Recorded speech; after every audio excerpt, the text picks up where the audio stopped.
আসসালামু আলাইকুম রহমতুল্লাহ। সম্মানিত প্রিয় দর্শক, সবাই কেমন আছেন? আশা করছি সবাই ভালো আছেন, আর আমিও আপনাদের দোয়ায় আমিও সুস্থ আছি, ভালো আছি।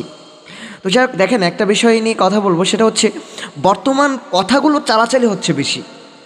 কারণ বর্তমান মিডিয়া এমন পর্যায়ে আস্তে আস্তে পৌঁছে যাচ্ছে, এরা টাকার জন্য সব কিছু করতে পারে। টাকার জন্য এরা সব কিছু করতে পারে। মানে এই কথা কেটে দিয়ে ওই কথার সাথে লাগাচ্ছে, এই কথার সাথে অমুক কথা লাগাচ্ছে, এই কথার সাথে খারাপ একটা কথা অ্যাড করে দিচ্ছে। তাই সেটা বড় বড় আলেম হোক, তাই সেটা হুজুর হোক, তাই সেটা একটা ভদ্রলোক হোক, এমন কোনো কথা এদের মাথায় চিন্তা করে কোনো লাভ নাই। কারণ এদের লাগবে কি? টাকা। টাকা হলে এরা সব কিছু করতে পারে। যাই হোক, ওই বিষয়ে আমি গেলাম না। আমি যেটা বলতে চাচ্ছি, চলুন আগে আমরা জামাত ইসলামের আমির ডক্টর মোহাম্মদ শফিকুল সাহেব, তার মুখ দিয়ে আমরা কিছু কথা শুনবো। তো চলুন আগে আমরা এই ফুটেজটা দেখে আসি।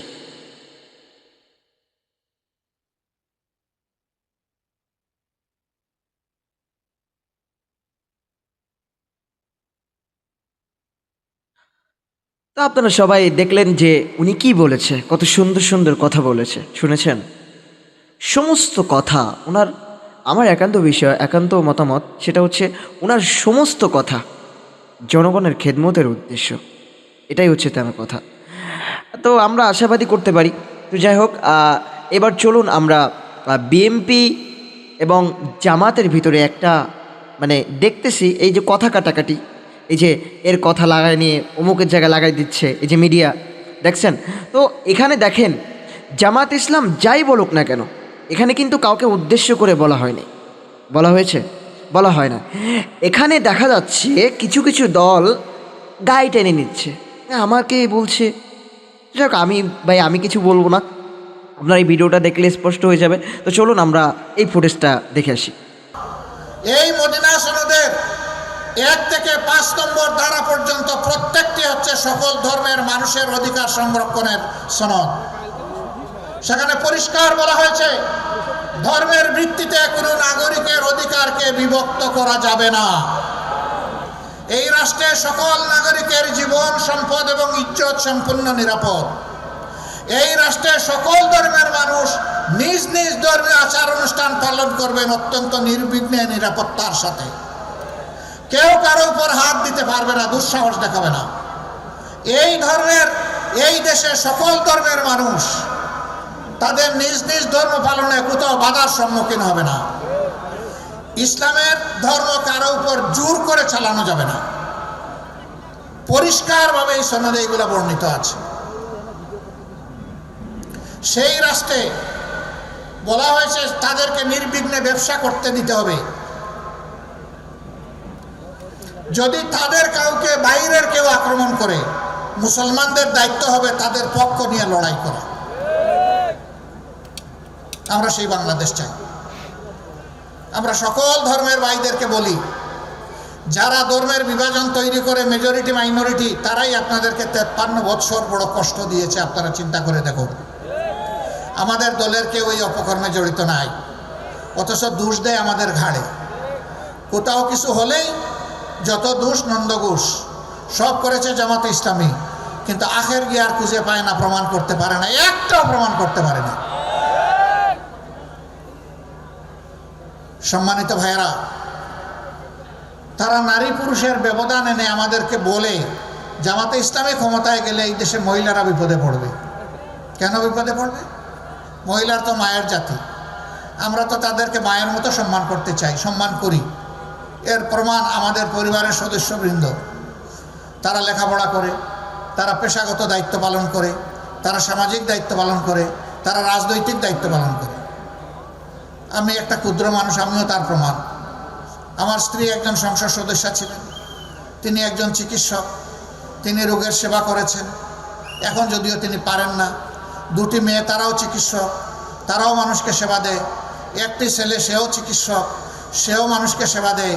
তাহলে আমি তো শুধু আমার ছেলেটাকে চিকিৎসক হওয়ার জন্য চেষ্টা করি নাই, মেয়েদেরকেও চেষ্টা করেছি। আমাদের বিরুদ্ধে এই সমস্ত অভিযোগ সম্পূর্ণ মিথ্যা। বলে হ্যাঁ, কর্মক্ষেত্রে হয়তো দিবে, কিন্তু সবাইকে কালো বোরকা পরাই দিবে। বোরকা কালো হবে না লাল হবে, সাদা হবে না বেগুনি হবে, এটা আমার দায়িত্ব না। বোরকা কাউকে জোর করে পরানো হবে না। যে মা মনের সন্তুষ্টির সাথে বোরকা পড়তে চাইবেন, পর্দা করতে চাইবেন, তিনি করবেন। আমি অন্যান্য ধর্মাবলম্বী মাদেরকে কিভাবে আমি বোরকা পরাবো? ইসলামকে আমাকে এই দায়িত্ব দিয়েছে না অধিকার দিয়েছে? কোনোটাই নাই। তারা যা পছন্দ করেন সেই রকম তারা চলবে। দেখেন আবার কোনো সাংবাদিক ভাই আবার এটা মেহরবানি করে নিউজ করে দিয়েন না যে জামাতের আমির সাহেব বলছেন মহিলারা সবাই তাদের পছন্দের পোশাক পরবে। মাঝে মাঝে করেন আপনারা এগুলো। আমি যা বলি না আমার নামে চালান দিয়ে দেন। সবাই না, দুই একজন। আর দুই একজনের কারণে আমরা সকলের উপরে কষ্ট পাই। ওই দুই একজনকে আপনারা একটু আটকায় দিবেন সবাই মিলে, কেউ যাতে এই অপকর্মটা না করতে পারে। এটা অপকর্ম। আমি যা বলবো না আমার নামে তা চালান দেওয়া, এটা অপকর্ম। আপনার কথাটা আপনার মতো করে আপনি বলেন, আপনার পরিচয়, আমার পরিচয় বলবেন কেন? আমি বলছিলাম যে অন্য ধর্মের মা বোনদেরকে পোশাকের রুচি এবং তার ডিজাইন আমি করে দিতে পারবো না, এটা তাদেরটা তারা করবে।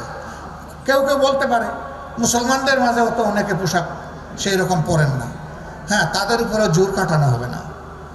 গত 16 বছরে বিএনপি এবং জামায়াতকে একটি শব্দে পরিণত করেছিল আওয়ামী লীগ। বিএনপি জামায়াত সন্ত্রাসী, উন্নয়ন বিরোধী সহ নানা তকমা দেয়া হতো তাদের। 5 আগস্টের পর আলাদা চরিত্র স্পষ্ট হচ্ছে বিএনপি এবং জামায়াতের। কথার আক্রমণে বিদ্ধ করছে একে অপরকে।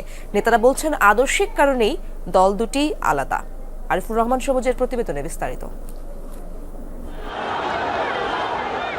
দেশের রাজনীতির অনেক হিসেব নিকেশ ওলট পালট হয়ে যায় 5 আগস্ট। শেখ হাসিনাকে হঠাতে যারা একই সুরে একই পণে মাঠে নামেন, ধীরে ধীরে দল এবং সংগঠনগুলো প্রকাশ করতে থাকে নিজেদের ঘটনা। সরাসরি অনৈক্য না হলেও সাংগঠনিক ভিত্তি প্রমাণে ব্যস্ততা দেখা যায় অনেকের মাঝে। যে দিক থেকেই আমাদেরকে উস্কানি দেব, কারো পাতা ফাঁদে আমরা পা দিব না। বিএনপির বহু বছরের মিত্র জামায়াতে ইসলামী জোট করে নির্বাচন ও সরকার গঠন এবং পরে বিরোধী হিসেবে হেনস্থারও ভাগিদার তারা। 5 আগস্টের গণ অভ্যুত্থানে আওয়ামী লীগ তাল-লয় হারালে সামনে আসছে পরের নির্বাচনের বিভিন্ন সমীকরণ। ভবিষ্যৎ রাজনীতিতে নিজেদের অবস্থান পোক্ত করতে আলাদা কৌশলে এগিয়ে যাচ্ছে বিএনপি জামায়াত। এক দলের নেতারা ছাড় দিয়ে কথা বলছেন না অন্য দলের কর্মকাণ্ড নিয়ে। এই চাঁদাবাদের বিরুদ্ধে কথা বলার কারণে কারোর গায়ে লাগছে, আমরা কিন্তু কোনো নাম বলতেছি না। তা আপনাদের গায়ে লাগে কেন? 5ই আগস্টের পর ইসলামী ব্যাংক কিভাবে গ্রাস করে নিল একটি রাজনৈতিক দলের অনুসারীরা, তাহলে আজকে কোন মুখে বলছেন এক চাঁদাবাজ পালিয়েছে, আরেক চাঁদাবাজকে কেউ দেখতে চায় না? কোনো কোনো ক্ষেত্রে কর্মীরাও জবাব দেওয়ার চেষ্টা করছেন শরীরী ভাষায়। বিভেদ কথার ভাষা ছাড়িয়ে রূপ নিয়েছে ছোটখাটো সংঘর্ষেও। নেতারা অবশ্য বলছেন আদর্শগত দিক থেকে বিএনপি এবং জামায়াত আলাদা। মাঠে যা ঘটছে সেটি আদর্শিক দূরত্ব থেকেই। যারা রাজনীতি করে তাদের মধ্যে এরকম দেখা যায়, অতীত বিভিন্ন দলে দেখা গিয়েছে। তো আমরা মনে করি না যে কথাগুলো বলছে এটাই তাদের সিদ্ধান্ত এবং সেভাবেই তারা অগ্রসর হবে। বিএনপি কোনোদিন মুনাফিকি করেনি। তারা 18 সালেও নির্বাচন করেছিল আমাদের ধানের শীষ নিয়ে। এখন তারা বিএনপি সম্বন্ধে সোচ্চার হয়েছে। আমি দেখছি প্রত্যেককে দেখেছি। এটা অন্য দল হিসাবে আর একটা দলের করতেই পারে। বিএনপি মধ্যপন্থী গণতান্ত্রিক দল হিসাবে সামনে রাখছে মুক্তিযুদ্ধের চেতনা। তাছাড়া সংগঠন হিসেবেও কলেবর অর্থাৎ সমর্থক গোষ্ঠী যে বিপুল তা বারবার প্রমাণিত। তাই জামায়াতকে আর যাই হোক নির্বাচনের প্রতিদ্বন্দ্বী মনে করেন না নেতারা। বিএনপি মুক্তিযোদ্ধার দল, সেই মুক্তিযোদ্ধার দল আর যাই কিছু হোক, যারা মুক্তিযুদ্ধের বিরোধিতা করেছে, যারা মুক্তিযুদ্ধের বিরোধিতা করে এখন পর্যন্ত ক্ষমা চায় নাই, তাদেরকে প্রতিদ্বন্দ্বী মনে করে না। প্রত্যেক দলের আলাদা আলাদা চিন্তা থাকে, তাদের স্বার্থও থাকে। নির্বাচন করলে ভাই ভাই তো ঝগড়া করে। যখন মানুষ তারা নিজেরা নিজেদের কথা বলবে, আলোচনা করবে, তাদের নিজের স্বার্থের কথাটাই বলবে, এটা স্বাভাবিক। গুঞ্জন আছে ইসলামী ও সমমনা দলগুলো নিয়ে বৃহত্তর জোট করতে চায় জামায়াত। যদিও আওয়ামী লীগ বিরোধী যুগপৎ আন্দোলনের সঙ্গীদের নিয়েই হাঁটার ব্যাপারে ইঙ্গিত দিয়ে যাচ্ছে বিএনপি। আমরা চাবো ইসলাম এদেশে কায়েম হোক, ইসলামী আইন চালু হোক। এখন আমার সহযোগী বা আমার পাশে যারা থাকবে তারা যদি এটা চায়, তাহলে গোটা জাতির জন্য কল্যাণ হবে আমরা মনে করি। যদি না চায় তারা তাদের লাইনে কথা বলতে পারে, কারণ মতের স্বাধীনতা তো সবারই আছে। নির্বাচনের যে হিসাব নিকাশ গত 50 বছরের, এসে এখানে তো কখনো তারা বিএনপির প্রতিদ্বন্দ্বী না। দুই দলের নেতারাই বলছেন দেশের বৃহত্তর ঐক্যে তাদের মধ্যে কোনো মতবিরোধ নেই। Let us agree to differ কথা বলেন, কিন্তু দেশটাকে এখানে যাতে মৌলিক জিনিসের ক্ষতি না হয়। আরিফুর রহমান সবুজ, যমুনা নিউজ। তো যাই হোক, আমরা এই ফুটেজটাও দেখলাম। তো আপনাদের কি মতামত এই বিষয় নিয়ে? এই যে আমি যে কথাগুলো বললাম, এই কথার সাথে মিল আছে কি না অবশ্যই কমেন্টে বলবেন। আর হচ্ছে দেখেন, আমরা একটা কথা সবসময় চিন্তা করব, দেখেন একটা মানুষের ভালো হওয়ার জন্য, একটা মানুষের বড় হওয়ার জন্য তার পেছনে সবথেকে বড় গুণ হচ্ছে কিন্তু তার চরিত্রটাকে ভাই বিক্রি করে দিবেন না টাকার কাছে। আপনি হন বা মিডিয়া হন বা যে কোনো চাকরি বাকরি যে কোনো কিছু করেন না কেন, আপনার চরিত্রটা ঠিক রাখবেন।